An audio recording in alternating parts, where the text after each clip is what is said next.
Tá muid an seo an scoileanna CLG mar chuid de Fhéile Gaeilge le Bród. Tá muid go de Ceardlann Sport inniu go príomhfuil leis an Fhéile Gaeilge. Agus an sprec atógainn taobh hiarda seo na an trí scoil sa ceantar College de Feirste bon scoileanna CLG agus Gael scoil na múna a ghlaacú le céile chun cinneal Gael síleach de spreagu fríd a bheith páirteach sa Fhéile. Sumach é seo mar chud de dhéile glúir na múna is féile bliantúil é seo a ghlac an áit san uachtar clúnaí.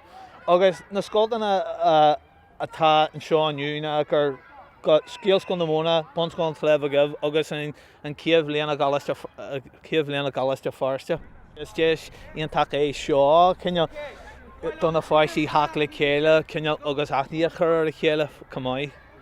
An rud a bheith siad a dhéanú ná go mbeadh siad a chur le ag forbairt na scoileanna atá acu chana íon agus tásúil go dtógaí siad ar scoileanna uaire agus gach rud. Me sé lara agus tá mé ní bliana díos agus me seún bon scoileanna CLG agus tá mé buint ansaltas mBéal.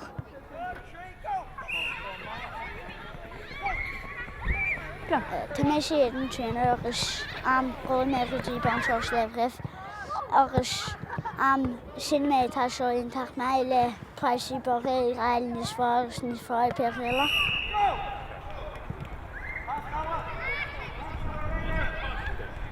Ag ceiceáil i thuid ag a céileach agus bhí méid deannaí hampasna agus bhí méid ag ceitheadh sa san air.